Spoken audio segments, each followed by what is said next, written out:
네, 기자 홍사원입니다. 6월 6일 현충일 홍사원 쇼 시작하겠습니다. 김용남 전 의원, 김종대 전 의원 두 분 나오셨습니다. 휴일인데 고맙습니다. 안녕하세요. 표정이 밝으시네. 예? 표정이 밝으셔. 밝은 척 하는 거예요. 아니 오늘 사실은 예. 휴일인지 제대로 실감을 못 하고 일어났어요. 근데 집 밖에 나와 보니까 휴일이더라고요. 예, 예. 그래서 그러니까 생각이 딴 데가 있는겨. 그러니까 아니 더군다나 이번 주에 화요일 날 대선 때문에 하루 그렇지. 놀았잖아요. 그렇지. 그러니까 화요일 날 놀고 오늘 또 휴일이라는 걸 잠시 잊고 있었어요. 잠시 잊으셨구나. 근데 예. 홍쇼에 집중 좀 해주시고 네. 생각 딴 데가 있지 마시고.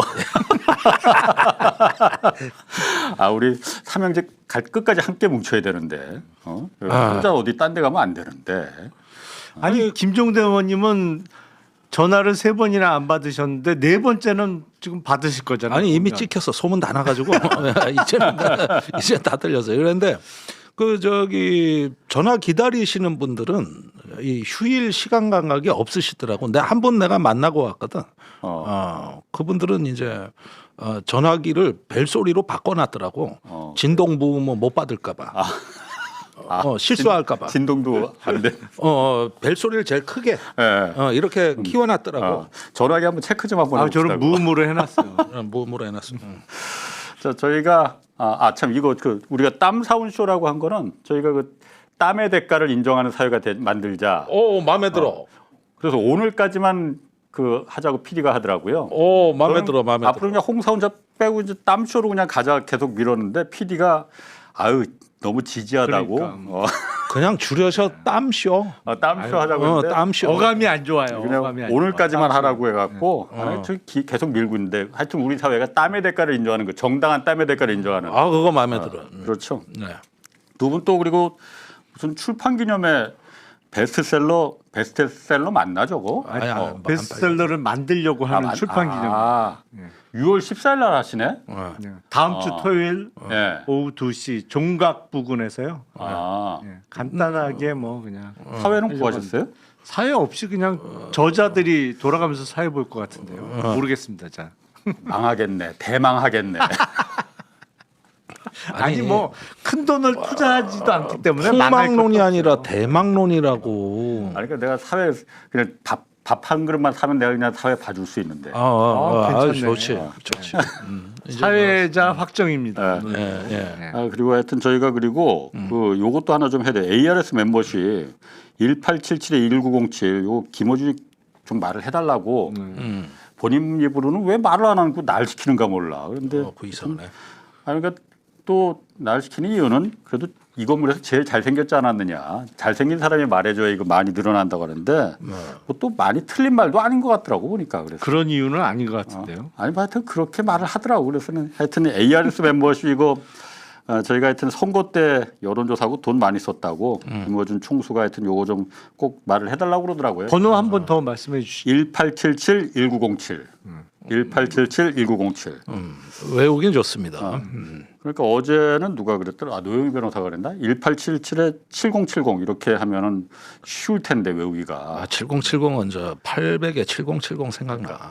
그러니까 그것 때문에 그 7070으로 해야지 딱 외우는데 이게 1907 약간 어렵기는 어려운데 하여튼 김어준이 해달라고 한 거니까 제가 한 게 아니고 저는 그냥 비주얼 담당이라서 말하는 것뿐이니까 이제 한번 좀 전화 좀 걸어. 아니 한 번 얘기할 땐 그러려니 했는데 두세 번 얘기하면 이제는 조금 약간 아니야? 영 아니야? 한 번. 자 오늘 갈 길이 멉니다. 휴일인데 휴일이라 하더라도 뉴스가 많습니다. 자 첫 번째 주제 이겁니다.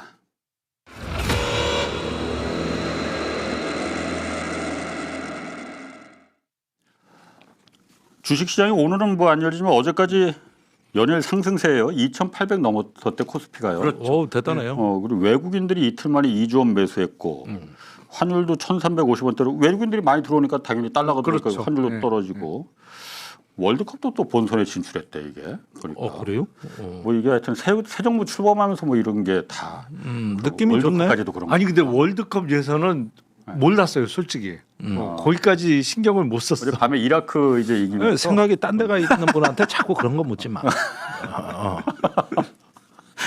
그렇구나. 진짜 생각이 주식 시장에 가 있어서 그래요. 마음이 지금 콩밭에 가 있어 지금. 자 이게 그러면 어쨌든 새 정부 출범 영향으로다 이제 주식시장도 좀 일고 그 영향이 있는 건가요 이게? 확실히 있는 것 같습니다. 사실은 이제 대선이 다가오면 네. 이제 대선만 치르면 불확실성은 이른바 제거되는 거잖아요. 누가 됐던 당선자가 나올 테니까. 예. 그래서 그 직전에 조금 오르는 경우도 있기는 했습니다만 사실은 대선을 본격적으로 치르고 나면 이른바 주식시장에서 떨어지면 맨날 그 이유로 되는 거 있잖아요. 재료 소멸, 소재가 다 이제 소문에 사고 뉴스에 팔아라. 예. 그래서 누군가가 당선자가 나오면 주식시장이 떨어지는 경우도 많았는데 이번에는 확정이 되고 나서 본격적으로 수요일, 목요일, 오늘 금요일이지만 오늘은 주식시장이 안 열리니까 이틀 동안 120포인트 정도 오른 거예요. 그러니까 오. 코스피 기준으로 오, 어마어마하게 오른 거예요. 그렇죠. 수목 이틀간에 걸쳐서. 근데 이거는 아까 방금 외국인이 2조 넘게 샀다고 예. 했는데 사실은 그 전에도 우리가 상법 개정안이 본회의 통과된 적이 있었잖아요. 근데 한덕수 권한대행의 거부권 행사로 결국엔 그렇지. 재표결 끝에 폐기됐는데 상법 개정안 시행을 기다리고 있던 외국인 자금이 꽤 많습니다. 실제로. 외국인들이 그러면 상법 개정안을 찬성을 하는 거죠. 당연히. 그렇죠. 네. 우리나라 기업들은 반대하고 그렇죠. 참 그게 아이러니야. 그게 그러니까 코리아 디스카운트의 근본 원인입니다. 기업들이 그걸 왜 반대를 해? 기업이 반대하기보다는 정확하게 표현하면 회장님들이 반대하는 거죠. 그러니까. 사실은 예, 예. 그거는 친기업적인 법안인데 회장님들은 본인들의 이익하고는 반대되는 거죠. 그리고 상법 개정안이 근데 대선이 확정되면서 외국인들이 보기에도 이젠 되는구나 확실하게 이제 뭐 거부권 행사될 일은 없으니까요. 그러면 상법 개정안이 이제 곧 시행된다는 전제하에 들어오기 시작한 것으로 보여요. 외국인 자금이. 그 상법 개정안 한번 좀 얘기를 해보면 민주당이 어제 이제 상법 개정안 다시 추진하겠다고 했잖아요. 네. 뭐 여러 가지 그 개정안건이 있어요. 이사의 주주에 대한 충실 의무. 저게 사실 핵심 중에 하나였고 여태까지는 이사는 기업에서 경영진 회장님들을 보필하기 위한 뭐 그게 이제 그 충실한 의무 중에 회사에 대한 충실 의무만 있었는데 조문에는 이제 회사만 들어가 있었죠. 근데 주주에 대한 충실 의무라는 게 어떤 걸 말하는 건지 그러니까. 그러니까 사실은 예. 기존에 지금 있는 상법 조문을 예. 법원이 이상하게 해석하는 바람에 법원 판사들에게 야 상법을 그렇게 해석하면 안 되는 거야라는 걸 확인시켜 주긴 그 개정이죠 사실. 예.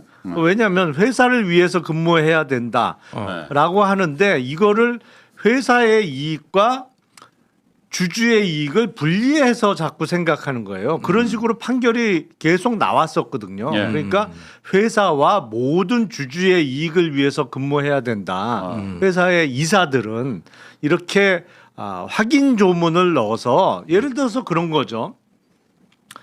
어떤 회사 간에 뭐 그룹 안에 있는 계열사 간에 합병을 하는데 합병 비율이 좀 이상해. 예. 그러면 이 합병 비율을 정할 때 저평가된 회사의 주주들은 손해를 보는 거잖아요. 그러면 그럼에도 옛날 제일모직 뭐 대표적인 삼성물산하고 사례죠. 예. 합병한 거. 그럼에도 불구하고 그러면 그때 저평가된 삼성물산의 주식을 갖고 있던 주주들이 손해배상을 청구하는데 법원에서 그거는 아직 대법원 확정까지는 안 났습니다만 법원에서 그렇게 해석하는 거죠.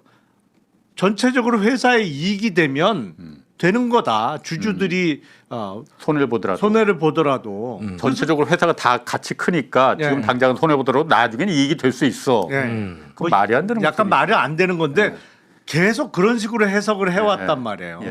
그러니까 그게 아니야. 상법을 그렇게 해석하면 안 돼라고 명확히 뭐랄까요 확인적 규정을 넣어주는 건데 저 상법 개정안이 이제 곧 시행이 되겠죠. 이제 대통령이 새로 취임을 하셨으니까. 근데 문제는 최종적으로는 법원의 해석이 바뀌어야 돼요.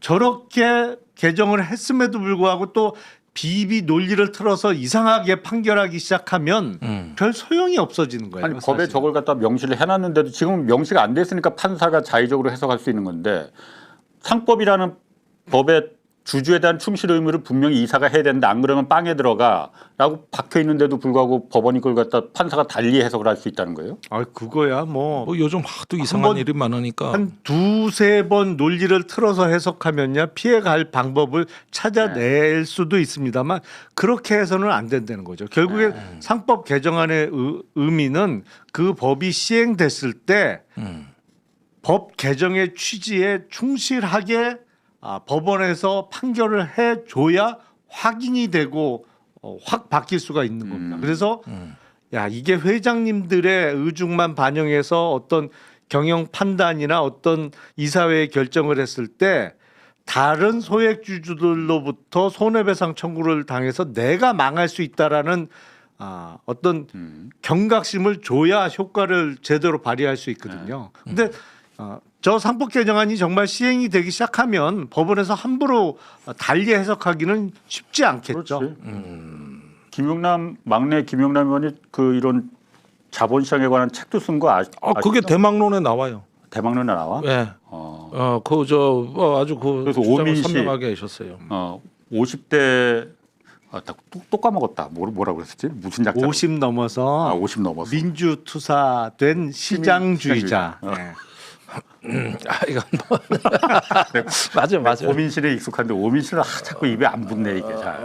글쎄 공은 안 맞는데. 근데 제가 질문이 있어요. 네.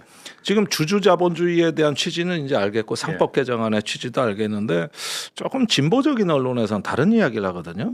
그러니까 이제 주주에게 이렇게 배당금을 하고 이익을 지키는 것이 사실 기업은 주주자본주의보다는 혁신 역량에 많이 투자해야 되고 그러려면 이 R&D를 늘린다든가 미래 투자를 많이 해야 되는데 이렇게 주주의 권한을 강화하면서 그쪽으로 돈이 나가면 한국 기업의 오히려 혁신성을 저하하는 거 아니냐 이런 반론에 대해서는 어떻게 얘기하십니까? 그게 이제 이른바 상법 개정안을 반대하는 사람들 중에 논리 중에 하나인데 자 오해를 하시면 안 되는 게 그 어떤 주주의 권리를 보호한다는 게 무조건 배당 많이 하라는 얘기가 아니에요 절대로.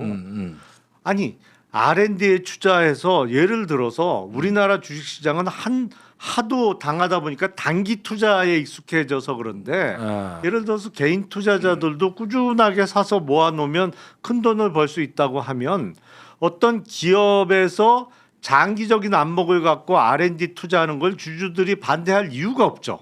장기적으로 그게 주가 상승에 더 도움이 될 텐데. 그리고 기업이라는 건 왜 처음에 태동기부터 해서 많은 투자가 요구되는 이제 발전 단계가 있잖아요. 근데 성숙기에 접어들면 어떤 투자보다는 그 기업의 발전 단계에 따라서는 사실은 더 이상의 투자보다는 그 완만하게 가는 단계가 오잖아요. 그럴 때 지금처럼 배당에 인색하거나 아니면 회장님이 야 배당하느니 차라리 저 전용 비행기 사서 내가 타고 다니는 게 낫지 왜 배당을 해 이렇게 하지 말라는 거죠. 근데 이게 한참 투자가 요구되는 시기에도 무조건 배당 많이 하라는 요구를 하는 주주는 사실은 없습니다. 그런 주주는. 장기적인 관점에서 오히려 투자를 할 수 있도록 환경을 만드는 거죠.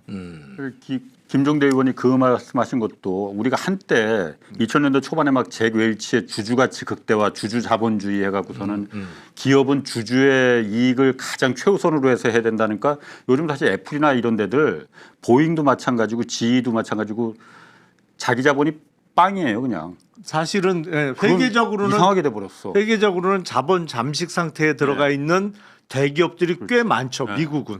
근데 그거는 근데 우리가 그런 거를 걱정할 단계가 아니에요. 왜냐하면 기본적으로 미국은요. 그 이른바 그 주주 환원율이라는 게 있습니다. 그러니까 배당을 통해서 주주들에게 돌려주거나 아니면 회사에서 번 돈으로 자사주를 매입해서 소각해서 없어버리면 이제 다 그게 사실은 주가에 반영되면서 주주에게 환원해 주는 건데 주주 환원율이 말씀하신 대로 미국은 평균적으로 90% 정도 돼요. 그러니까 100을 벌면 예. 90을 주주들한테 결국엔 돌려줘요. 배당이나 자사주 매입소가. 그래서 미국의 경우에는 야 이거 너무 많이 하는 거 아니야? 뭐 재투자를 뭐또 뭐로 예. 해?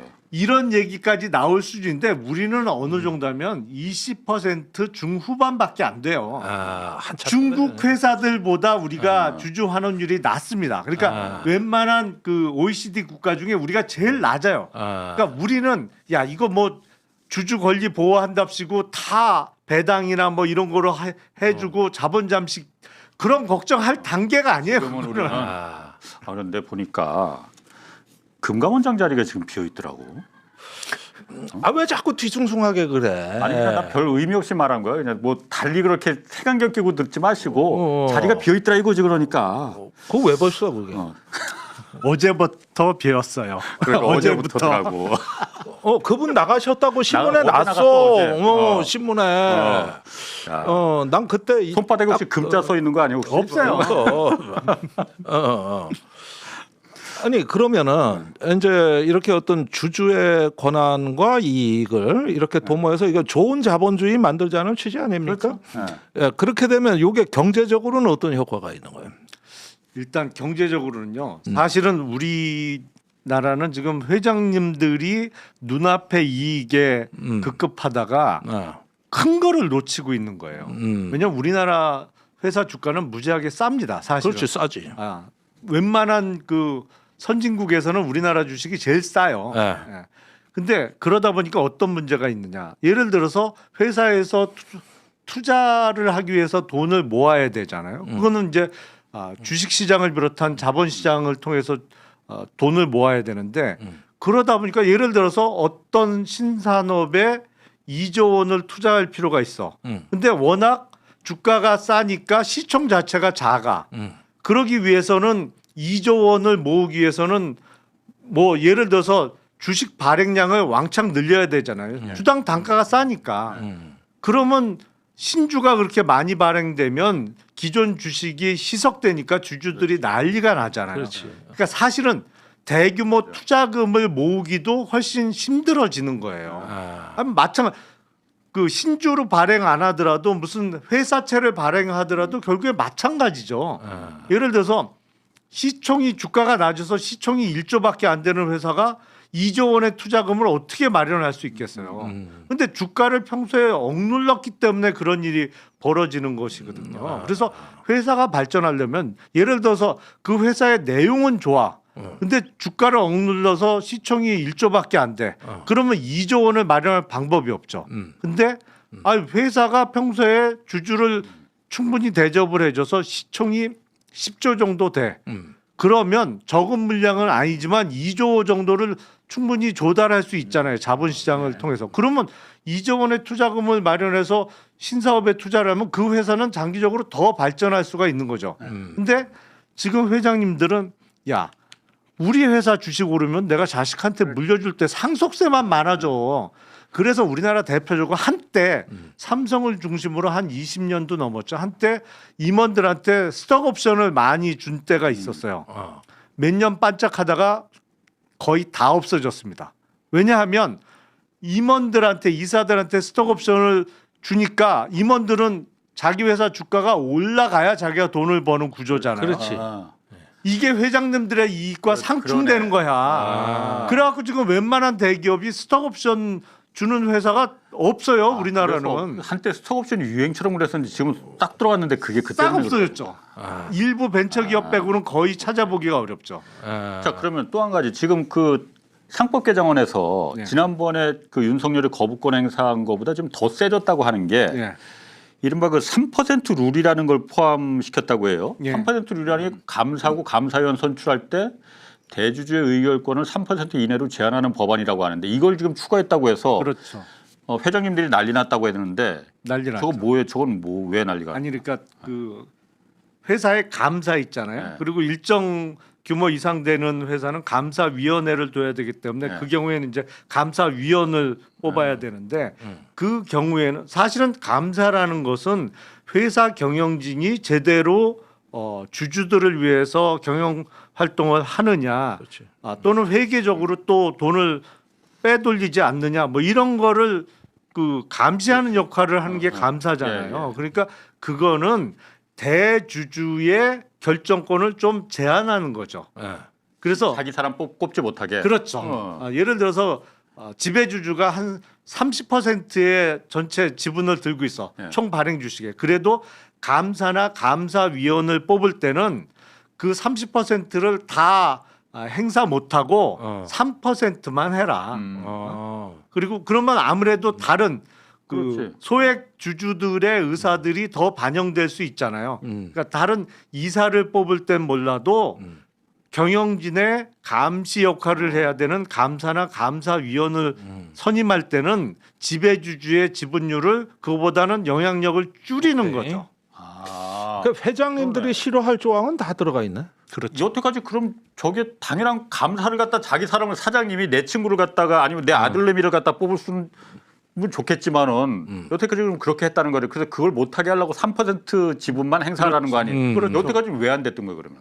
당연히 계속 반대했으니까요. 회장님들이 아니 회장님들이 반대하다 보면 정치권이 그 회장님들 말을 따라서 막 이거 안 된다고 하잖아요. 그리고 솔직히 우리나라 언론은 회장님들이 주님 아니에요, 주님.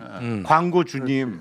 철저하게 따르잖아요. 그러니까 여론에서도 계속 그런 식의 뭐 기사, 칼럼을 통해서 야 상법 개정안 이거 뭐 기업에 시행되면 부담 준다, 야, 뭐 어쩐다, 그러니까 뭐, 여론이 그쪽으로도 형성이 됐었던 거고. 3%로는 그 회장님들이 진짜 결사반대할 것 같은데. 싫어하죠. 싫어하지. 진짜 결사반대할 것 같아요. 제가 보기엔 이런 게 진짜 개혁입니다. 예. 이재명 정부 들어서 네. 지금 상법 개정안의 내용이 더 충실해지고 이거 진짜 하겠다. 그리고 뭐 이재명 대통령이 이걸 거부권 행사할 리가 없잖아요. 국회에서 통과되면. 이런 게 진짜 개혁이에요. 그러니까 옛날에 국민의힘이 예. 윤석열 정부 때 이런 거 다 받았으면 예. 지금 더 센 게 나왔는데 그렇죠. 그때 받았으면 오히려 기업인들은 더 유리했을 거 아니야. 아니 그거하고 똑같아요. 김건희가 자기 남편이 대통령 할 때 검찰 수사 받고 거기서 불구속 기소됐으면 그럼 특검 명분이 없어지지. 털고 갈 수 있었던 걸 네. 정권 바뀌고 특검 수사 받게 됐잖아요. 아니 내가 JTBC 나가가지고 토론할 때 내 국민의힘 패널하고 주로 부딪힌 게 이거거든. 지금 받으면 나중에 정권 바뀌어가지고 세게 들어오는 거 막을 수 있어. 그 특검 여러 가지 중에 하나는 봐도 그게 더 덜 아파. 그랬는데 나를 보고 그 아주 모멸적 눈빛을 보면서 비웃더라고. 근데 지금 다 그렇게 됐어. 아니, 도이치 그 특검도 그때 받았으면 그냥 대충 다른 공범들은 집행유예로 그냥 벌금형 정도로 맞고 그냥 나왔을 수도 있어. 아 그렇다니까 거기에다 내란 특검은 국민의힘도 법안을 냈잖아요. 그러면 거기서 절충하고 합의에 좀 협의를 했으면 지금 저런 센 내란 특검 막을 수 있었지. 그러니까 지금 호미로 막으려다가 지금 근데 상법이 그렇구만 내가 보니까 나도 이게 뭔가 어려워서 3% 룰이 뭔가 했는데 우리 또 금감원장 될지도 모르는 혹시 그분 오늘 계속 그냥 옆구리 쿡쿡 찌르네. 전화 오나 잘 전화 저기- 한 통도 안 오는데 뭘 자꾸 아니 벨소리로 바꿔놓으라니까. 그리고 저기 뭐 경제 전문 기자 이 정도는 알아야지. 아니 그러니까 사실은 왜 날 조져? 아니 그러니까 여긴 전화 안 와? 한덕수 당시 권한대행이 거부권 행사하는 바람에 예. 그 회장님들 입장에서는 그때 한 3대 맞고 끝날 거를 이제 100대 맞게 그러네. 생긴 거예요. 그런데 진작 이런 법안들이 주주들을 위한 그 일반 국민들을 위한 주식 투자자들을 위한 산업자본을 위한 법안들이 왜 여태까지 이게 없었는지 나는 그게 오히려 더 아이러니예요. 여태까지 이게 당연한 법안이 왜 여태까지 없었는가? 그런데 우리나라가 저기 이렇게 그 자식한테 승계하는 것도 그렇고 여러 가지로 어떤 재벌이라는 한국적 특성이 있었던 거 아닙니까? 예. 이거 영문 브리테니카 사건에도 재벌이란 말이 나온다는 거 아니야? 예. 번역어가 없어가지고. 예. 그 체제고 그러면 아니 내가 한 가지 더 질문이 우리나라 그 기업의 30대 기업의 사내유보금이 있잖아요. 네. 그 투자 안 하고 쌓아놓은 돈들, 요런 돈들이 자금이 없다 그래야지만 1,000조 원 가까이 쌓아놨다. 예. 굳이 주식을 통해서 자금 조달하지를 않아도 요즘은 기업은 돈이 많잖아요. 예. 쌓아놓은 돈이 많이 있죠. 그거는 약간 그 사내 유보금이라는 단어 자체가 가져오는 그 착오가 있습니다. 그게 이제 사내 유보금이라고 현금이 우리가 아니라 이거죠. 그렇죠. 현금이 아닙니다. 아니다. 그러니까 여기서 나랑 약간 좀 부딪힐 것 같네. 계속 해보죠. 네, 아니 그러니까 기업이 경영 활동을 통해서 번 돈을 그러니까 배당이나 이렇게 환원하지 않고 갖고 있으면서 그거로 그 시설 투자를 해도 그거는 사내 유보금으로 잡히거든요. 그러니까 일단 현금만 그게 그렇죠. 사내 아니다. 유보금이 항목에 있는 금액이 전부 일종의 현금 내지는 유동성으로만 갖고 있는 거는 아니다 이거죠. 아니다 이거지. 예. 물론 현금은 아니지만은 맘만 먹으면은 바로 현금으로 바꿀 수 있는 자금들이기 때문에 사실 저는 그 사내 유보금이 지금 뭐 1,000조 가까이 지금 기업들은 좀 쌓아놓고 있잖아요. 이 계속 늘어나거든. 박근혜 때 난 제일 잘했던 것 중에 하나가 사내 유보금 그 쌓아놓지 말고 투자를 하거나 그 임금으로 주거나 아니면은 하다못해 배당으로라도 해라. 그러면은 세금을 깎아주겠다 해서 환류세제라는 걸 도입했었잖아요. 나 박근혜가 이걸 알고선 도입했는지 어쩐지는 모르겠으나 이거 하나는 정말 내 박수 쳐주고 싶어요. 물론 그 다음에 금방 없어지긴 했지만은. 글쎄. 자, 그 다음에 지금 기재부 권한 축소한다는 것도 공약 중에 하나였잖아요. 그러니까 예산 기능을 갖다 분리하겠다고 했던 거. 근데 지금 오늘 여러 가지 그 인사가 일단 먼저 이거 잠깐 좀 인사한 걸 좀 소개를 하면은 대통령실의 정책실장은 김용범 전 기획재정부 1차관 임명됐고 경제수석에는 하준경 한양대 교수, 사회수석에 문진영 서강대 교수, 그리고 그 류덕현 중앙대 교수가 재정기획 보좌관으로 임명이 됐거든요. 재정기획 보좌관이 재정기획관이 이게 옛날엔 있었어요. 그러니까 이게 대통령실 내 어떤 그러니까 뭐라고 해야 되나 그 예산 이 분배 기능, 예산 조정 기능 요걸 갖다 하는 사람이었는데 이걸 갖다 윤석열 정부에서는 없애버렸거든요. 그리고 그걸 갖다 그 예산 기능을 통째로 그냥 기재부가 니들이 다 알아서 해버린 거잖아요. 재정기획관이 일단 어떤 역할을 하는 건지 너무 어려운 질문인가 이거? 어렵네요. 그건 진짜 어렵네요. 근데 이제 우리는 예산안을 정부에서 짜잖아요. 그래서 9월 1일 이제 정기국회 개원하면서 정부의 예산안이 국회로 제출되면 국회에서 예산 심사를 해서 연말쯤 이제 통과시키는 구조인데 그 옛날에는 그 기획예산처가 있었고 뭐 재정부는 따로 분리되어 있었잖아요. 근데 이걸 합쳤단 말이죠. 그러다 보니까 예산 배정 기능과 돈을 다루는 게 한 곳에 있다 보니까 기획재정부가 너무 거대하기도 하지만 정말 너무 세. 세도 이건 너무 세. 부처들의 상황 노릇을 했죠. 그렇죠. 사실은 예산실에 있는 공무원들은 공무원들한테 접대 받는 공무원이잖아요. 그렇죠. 까놓고 얘기해서. 나도 그 접대하러 많이 다녔어. 내가 총무실에 있으면. 네. 근데 그 대통령실에 재정기획관이 있으면 재정기획관이 아무래도 그거를 견제하겠지. 네, 하죠. 이게 대통령실 중심으로 돌아갈 수밖에 없으니까. 근데 그게 윤석열 정부에서 아예 없애버리면 기재부 마음대로가 되는 거예요. 이게 지금 눈치 볼 사람도 없어.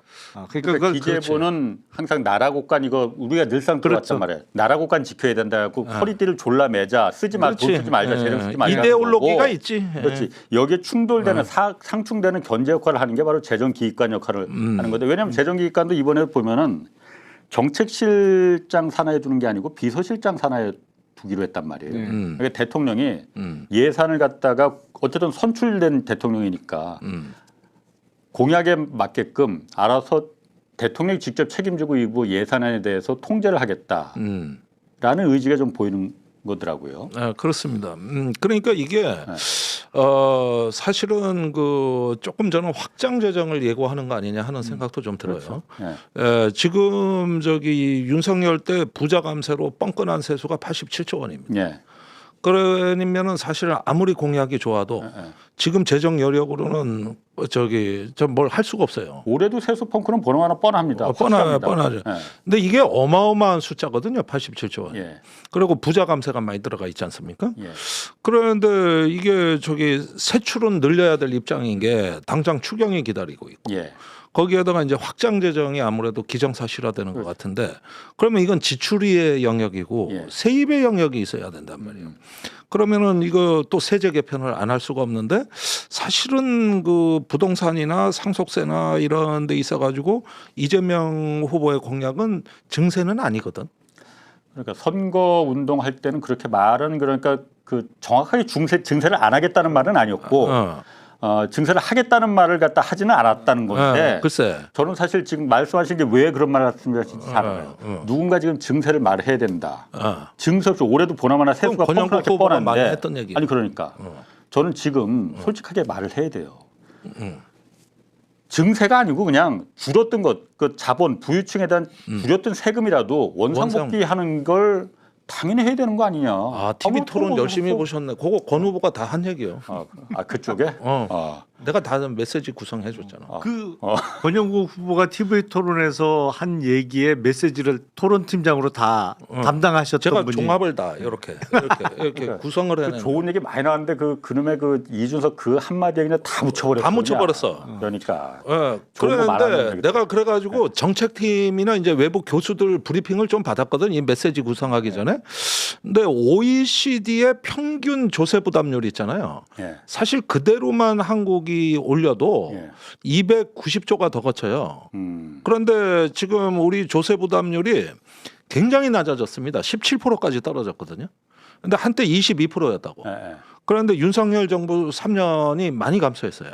물론 그때 뭐 코로나도 있고 뭐 여러 가지가 있었는데 이게 이렇게 급격히 감소한 나라가 별로 없습니다. 전 세계에. 그런데 저기 그 OECD 국가는 거의 30%대란 말이에요. 그러면은 이 수준에 맞추면은 세수 확보가 290조인데 이거 다소 이상적이라고 난 생각을 해. 다 그렇게 될 수는 없어. 우리도 거기까지 주장한 적은 없어.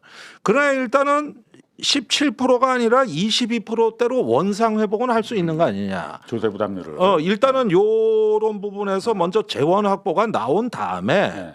지출 계획이 나와야 예. 이게 합리적 접근법 아니냐 이거지.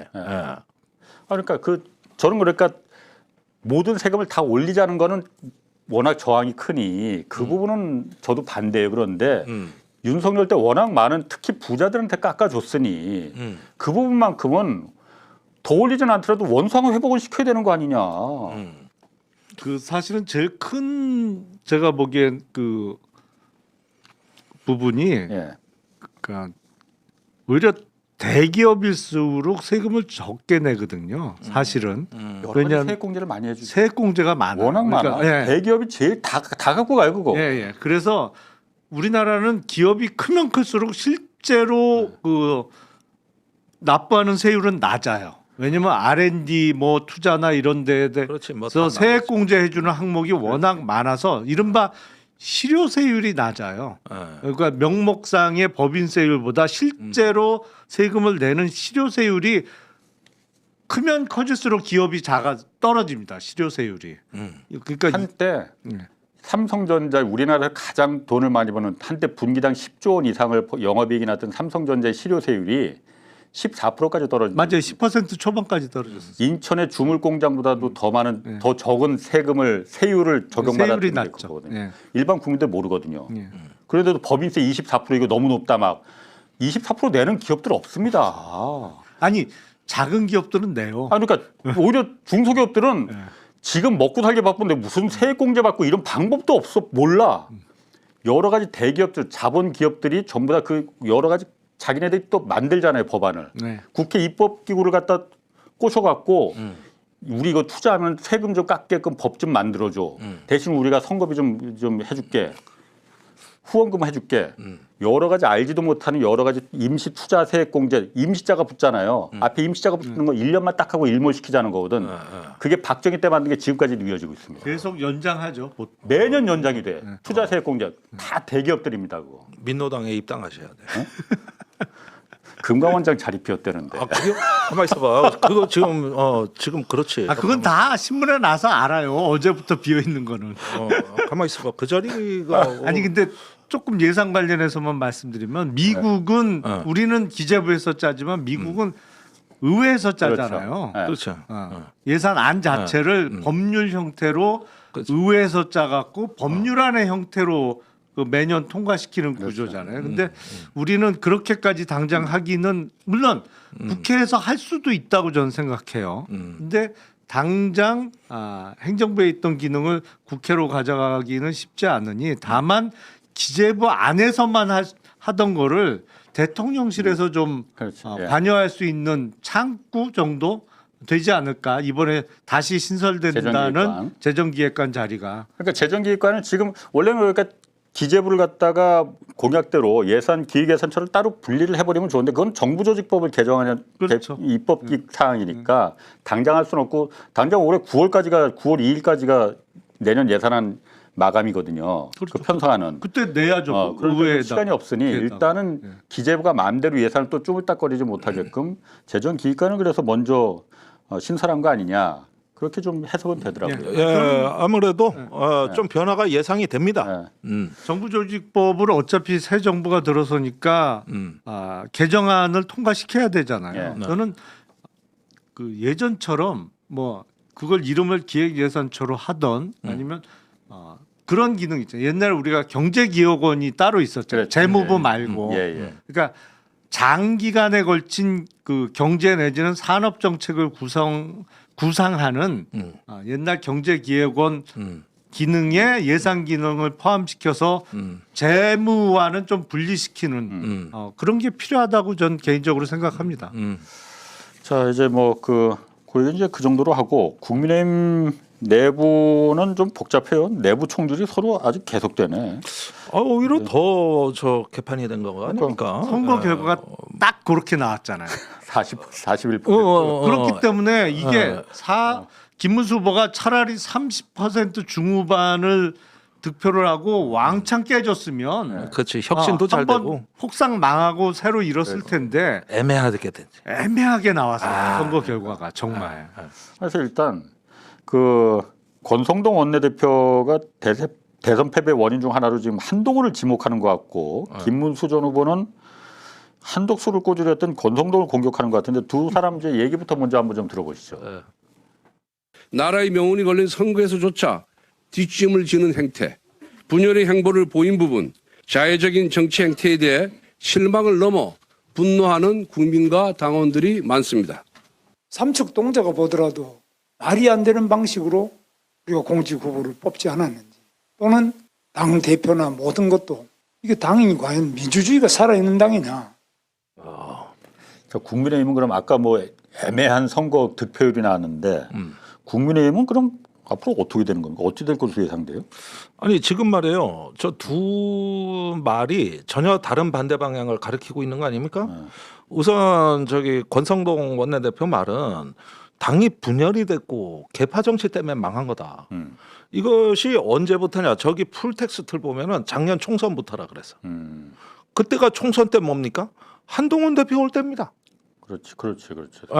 거기서부터 그러니까 이건 한동훈을 딱 찍은 거예요. 그래가지고 자기 개판 만든 거 아니냐.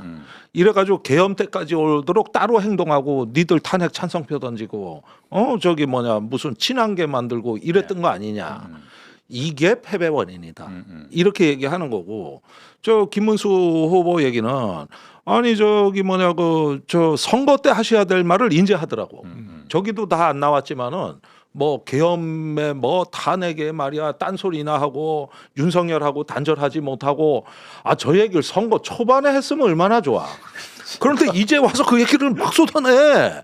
여태까지는 친윤 눈치 보느라고 선거 때는 안 하다가 그래가지고 갑자기 김문수 후보가 태세 전환을 한 거예요. 그래가지고 이제 윤석열 덕분에 호가호위하고 후보 단일화 공작했던 그게 대선 패인이다. 완전히 다른 방향 아닙니까? 그러면 이제 또 선수들이 이제 또 나와. 이제 한동훈 나올 거고 홍준표 나올 거고 벌써 오늘 나왔어요. 그래가지고 이제 여기서 또 친윤 공격이 들어가고 이런 형태는 말이요. 만인 대 만인의 투쟁. 그 홉스의 세계관에 나오는 리바이어던과 유사한 세계로 가는 거예요.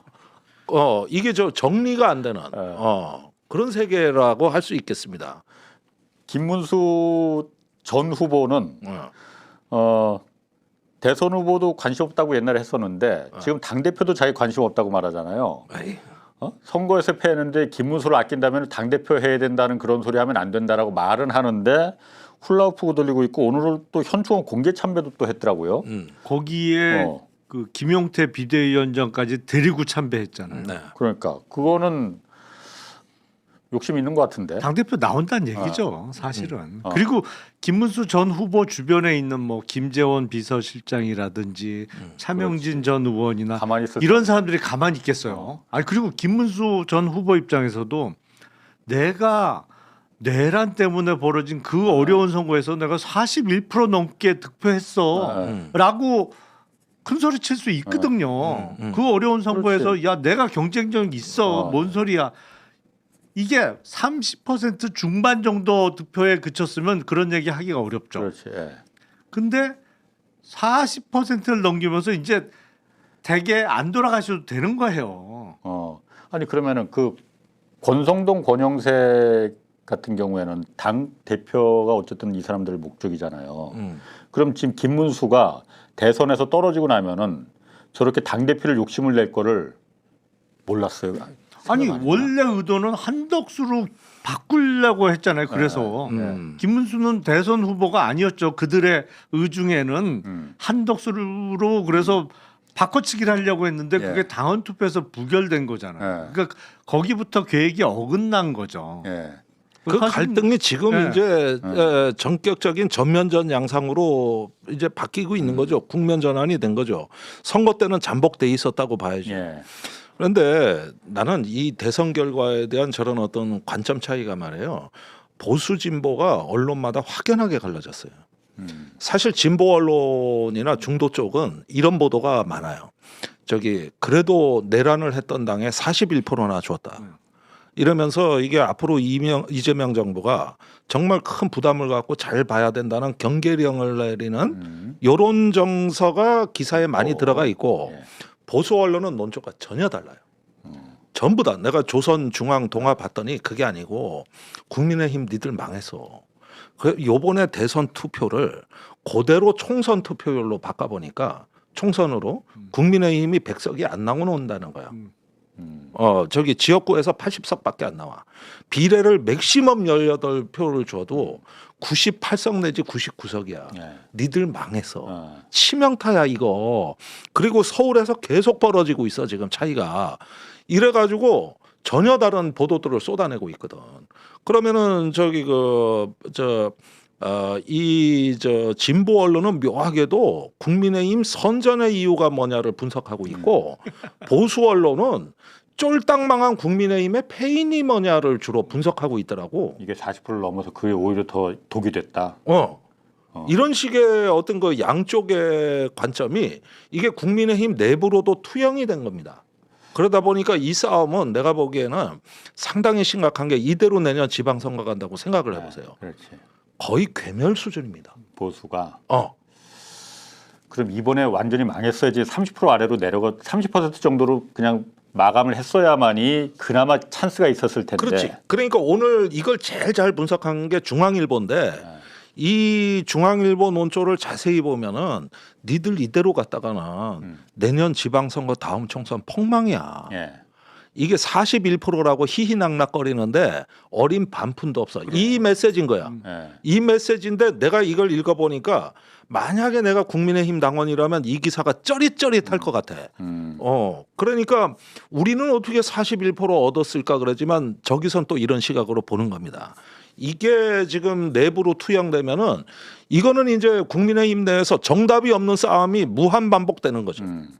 지금 그 양상이 시작된 거죠. 아니 그러니까 부활을 하려면 일단 죽어야 부활을 할 수가 있는데 죽지도 않아. 41%는 안 죽는 숫자란 말이에요. 안 죽는 그리고 숫자요. 영남권 국회의원들은 어. 야 봐봐 우리가 내란을 일으키고도 까딱없어 우리 동네는 그렇지. 그러면서 앞으로 모든 변화는 거부할 것이거든요. 영남권 의원들은. 예. 그러니까 더 어려워진 거예요. 팀은 그러니까 꼭 경계선에 딱 턱걸이 했더라고 이번에. 기가 막히게 그렇게 됐어요. 야, 그러니까 3자냐 4자냐가 이 차이입니다. 그러니까. 이게 아까 말씀하신 대로 그 보수 언론들이 그 죽었다고 생각하는 거는 전제 조건이 이재명 정부가 그러니까 지금 성과를 못 내면은 그 시각이 틀릴 수가 있어요. 근데 지금 보면 상법 개정안이나 사실 이거 저는 국민들한테 굉장히 호응을 받을 지지를 받을 가능성이 크다고 아 보거든요. 그럼요.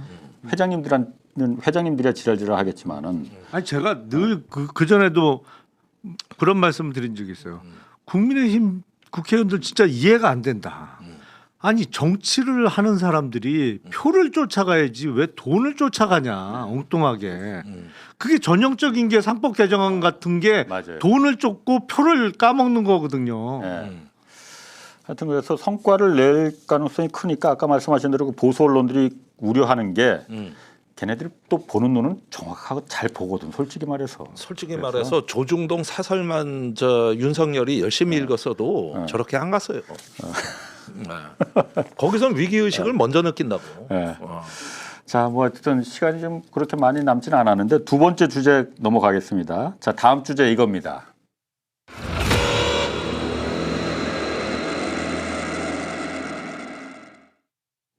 자, 어제 3개 특검법안 국회에 보내 이제 통과됐고 다음 주에 아마 공포될 예정이에요. 뭐 아마 공포가 되겠죠. 자, 혐의가 너무 많아서 이게 다 다루지 못하고 중요한 것만 좀 저희가 앞으로 계속 좀 다뤄보려고 하거든요. 일단 내란 특검 수사에서 저는 가장 지켜볼 부분이 이게 국민의힘 앞서도 잠깐 말했지만은 국민의힘 특히 그 계엄 직후에 추경호 당시 원내대표하고 나경원 의원 두 사람은 윤석열한테 전화를 받았잖아요. 물론 받은 내용을 뭐냐고 물어보니까는 뭐 통화 내용이 녹음돼 있지는 않으니까 두 사람 말하는 게 계엄을 선포했는데 늦게 알려줘서 미안하다. 그건 씨알도 안 먹히는 거짓말이고 저게 분명히 수사에서 밝혀질 가능성이 밝혀내야 된다고 저는 보거든요. 어떠세요? 저기 이 내란에 관해서는 제가 먼저 말씀드리는데 이번 특검을 보면은 중대한 관점 변화가 한 두세 가지가 보이는데 예. 첫 번째는 우리가 이 12.3 사태를 내란의 관점으로만 봤는데 이번 특검은 반란의 관점으로 본다는 겁니다. 반란. 예, 이거는 지금까지 간간히 얘기됐지 주류의 시각이 아니었어요. 예. 무슨 얘기냐? 합참의장이 군령계통입니다. 그렇지. 그런데 합참의장이 계엄사령관한테 자기 작전 통제권을 이양하는 절차가 없이 어디서 뿡 나타난 계엄사령관이 있고 장관이 작전부대, 예. 특전사, 수방사를 움직여버린 거야. 예. 그러니까 합참의장이 이제 불령 합법적인 권한 행사할 기회를 박탈해버린 거거든요. 예. 요게 반란이라는 거예요. 그럼 반란과 내란이 반란은 무조건 사형밖에 없어요. 법정이 무기징역 사형밖에 없고. 그래 더 세. 이건 더 검사 센 반란은 건데. 그냥 사형 하나예요. 이건 사형 하나야.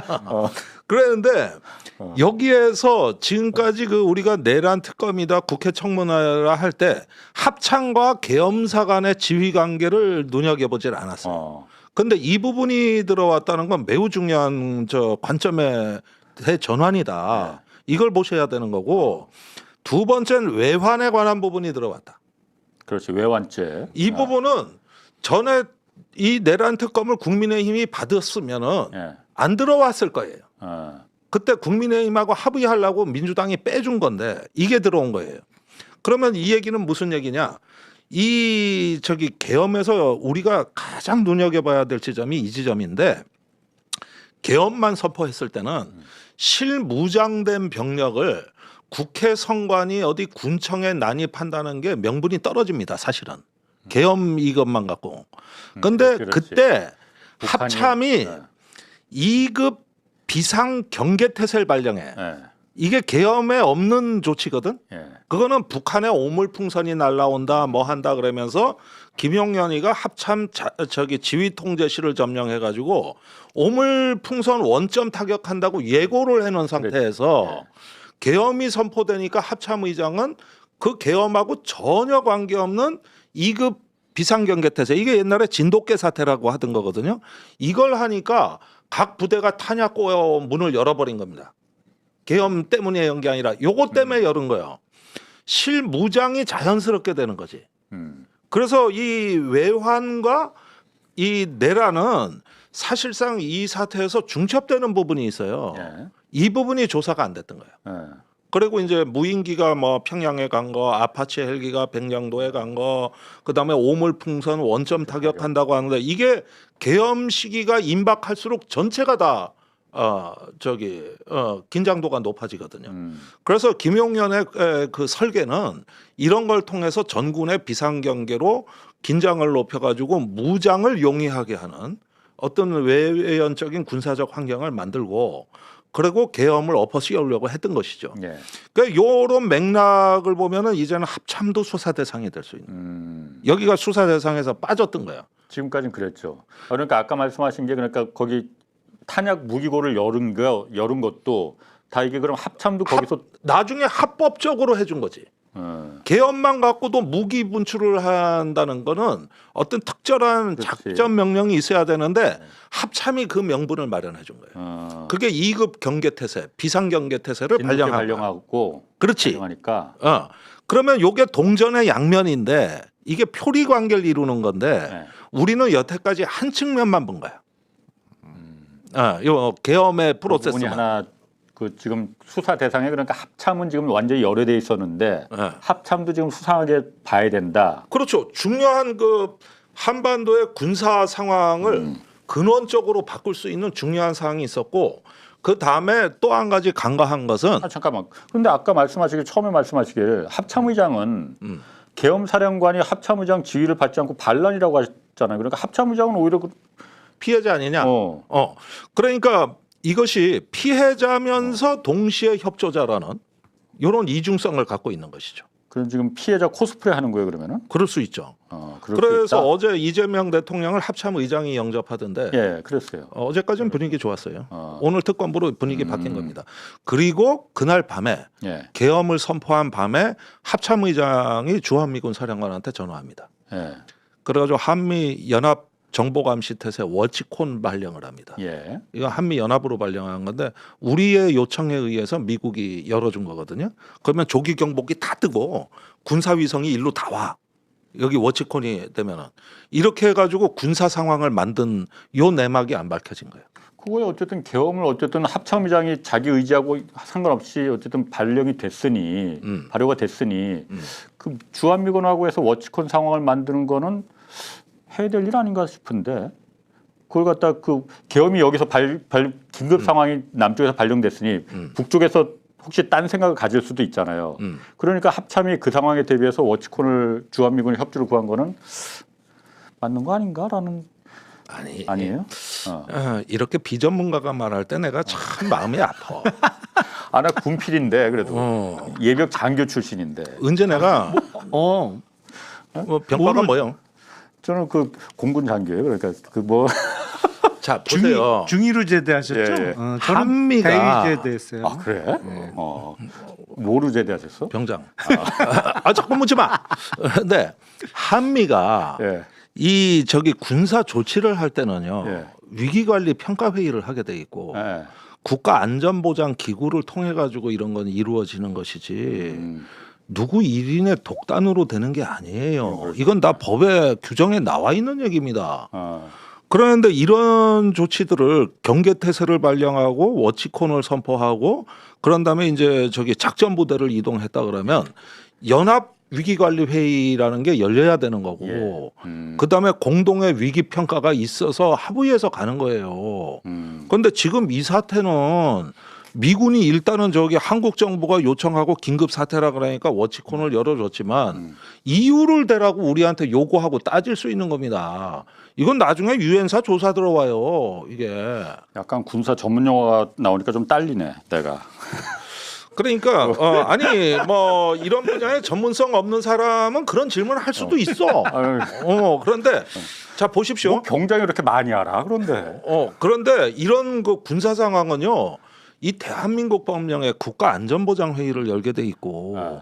그 상임위를 거쳐서 네. 한미연합 위기관리를 하는 겁니다. 회의를 협조회의를 이렇게 해서 빌드업 하는 거예요. 이건 다 법에 나온 절차야. 그렇구나. 그러니까 걱정이 되는 거는 이제 모든 수사는 어.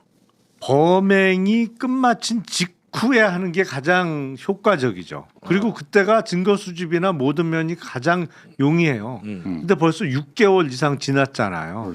그러니까 그 사이에 허송세월을 해서 이제 특검이 조만간 출범하겠습니다만 이미 증거인멸이나 이런 게 많이 되어 있는 상태고 아니 용산 대통령실에 아무것도 없었다는 거 아니에요. 6월 4일 날 가보니까 한마디만 더 할게요. 그래서 탈이 났어요 실제로. 네. 미군이 우리한테 강력히 항의한 겁니다. 계엄 직후부터. 그래서 모르게- 4일 날은 한미 관계가 완전히 단절됩니다. 한국 정부의 이 월권과 일탈과 예. 그다음에 미국이란 동맹국을 무시한 처사에 대해서 예. 격하게 반응하면서 모든 국방 라인이 다 끊깁니다. 그때 확장 억제 협의회가 열리던 거 취소, 예. 한미 연합 훈련 열리는 거 취소, 미국 국방장관 방한 일정 취소, 다 끊어집니다. 이건 엄중 항의한 거예요. 그러니까 기존에 있었던 그 위기 관리 시스템이 아니라 예. 한국 정부가 미국의 뒤통수를 친 거거든요. 그렇지. 아, 그런 그렇죠. 모양까지 그렇게 되니까 이러면 이해가 가지. 아까 예. 내가 왜 그게 심각한 건가. 예. 어.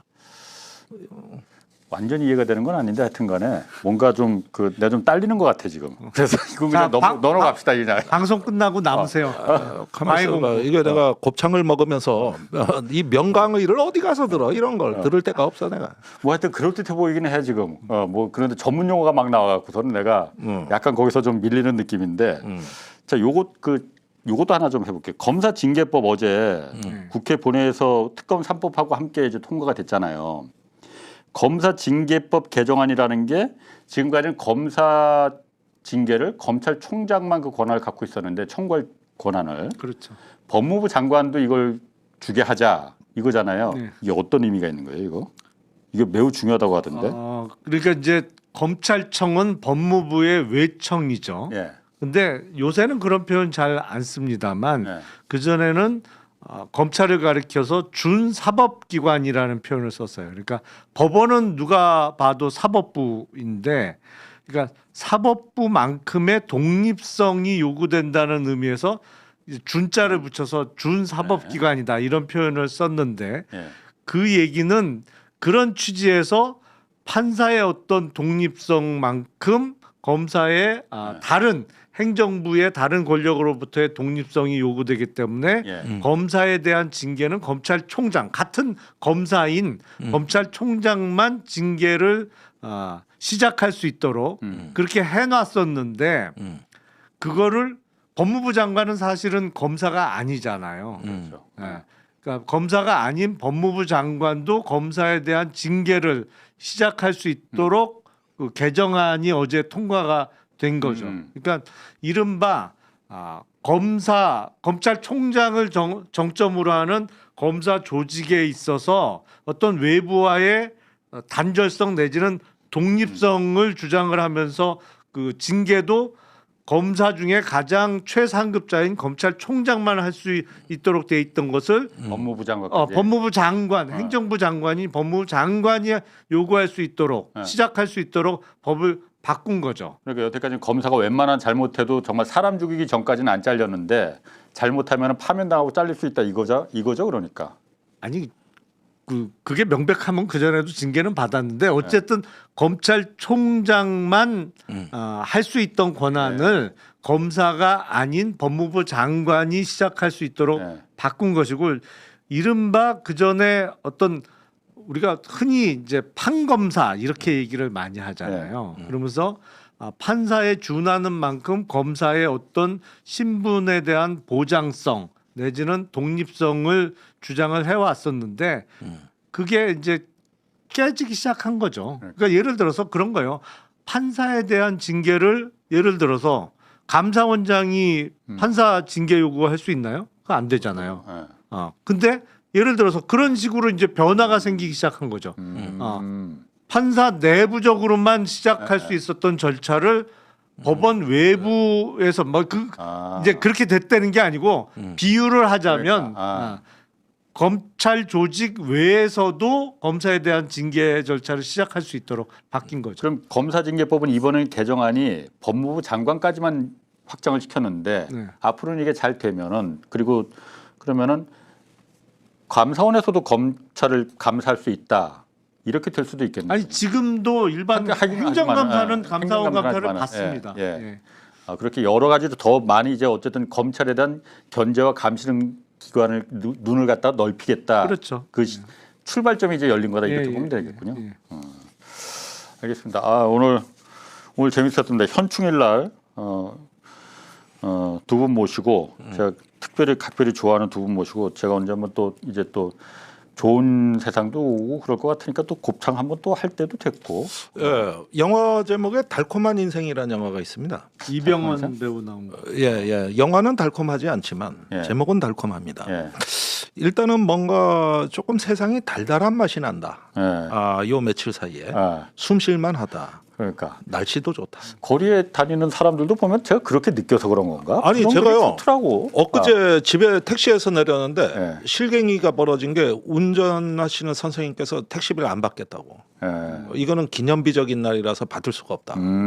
그렇게 얘기를 하시는데 한참 실갱이라다 결국은 그냥 내렸는데 그 마음이 찡하게 다가와. 그래서 다음엔 곱창도 그냥 누가 사주면은 제가 그냥 내리면 저희 뭐 걸리는 거 없어요? 걸려야 되는 거 아니야? 아니 근데 그 공직에 안 계시잖아요. 아니 그러니까 앞으로 혹시 몰라. 청문회 통과하는 자리는 안 되겠네. 그래요. 전화 안 오던데. 아니 달콤한 인생 말씀하시길래 조만간에 달달한 소주 마시자는 얘기인 줄 알았더니 다른 얘기 하시네. 자, 하여튼 두 분 좋은 소식 저도 기대하겠습니다. 오늘 고생하셨습니다. 감사합니다. 자, 그리고 하나 좀 공지할 게 다음 주 월요일 6월 9일부터는 홍사원 쇼가 끝난 뒤에 지금까지는 이재석 경공특보 그리고 주라이브가 계속 이어져서 한 묶음으로 있었는데 한 세트로 있었는데 이제 새로운 스트리밍으로 각자 다 찢어집니다. 그러니까 홍사원 쇼 방송 끝나면 곧바로 새로운 스트리밍이 열릴 예정이니 좀 번거로우시겠지만은 꼭 새로운 방송으로 이어서 시청해 줘야 된다. 이걸 좀 부탁드립니다. 자, 감사합니다. 자, 두 분 고맙습니다. 네, 고맙습니다. 고맙습니다.